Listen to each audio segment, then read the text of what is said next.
Tonight, we have 4 perspectives, from someone with mental illness to the people who put up with it on airplanes, to a local landlord and a disability advocate.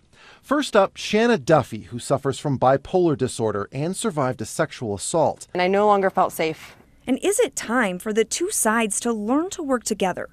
Activists will tell you no way.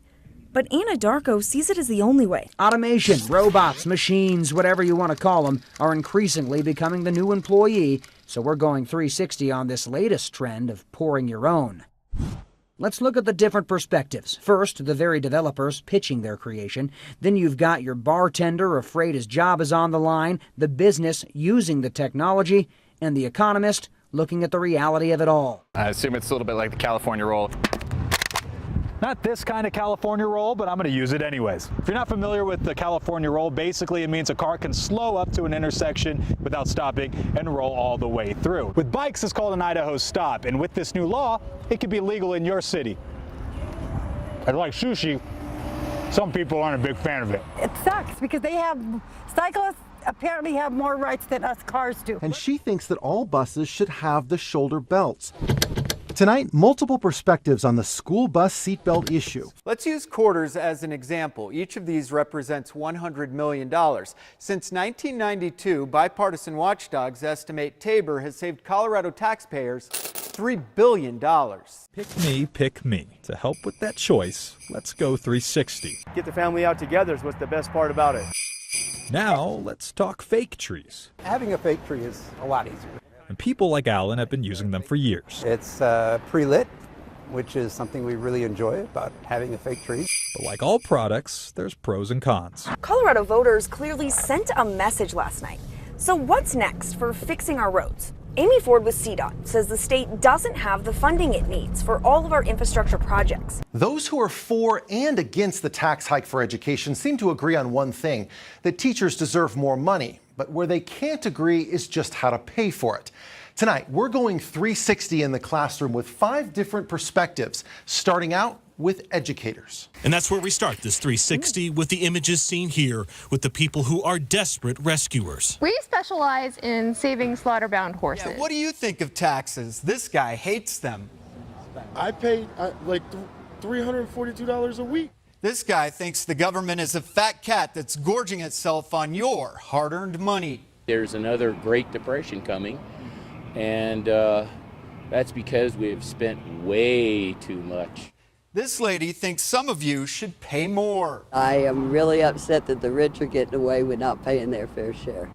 And then there's this guy who hated taxes so much, back in 1992, he convinced Colorado voters to limit the amount of tax revenue the state can keep. And it's an ongoing success. And this is where our 360 begins. A deeper look at capital punishment through the eyes of those who've been there.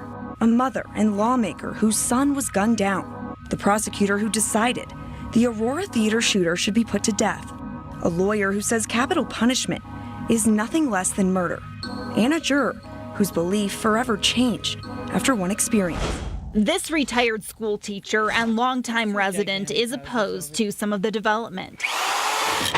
She says many of the new houses don't fit the character of Wash Park, and she has a nickname for them. McMansions. And I think the character of a neighborhood is not just the homes, it's the people.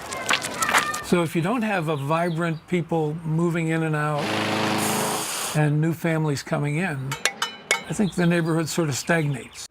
Back off and leave them alone. That is the message being delivered to 31 towns and cities across Colorado who are trying to figure out what to do about panhandlers.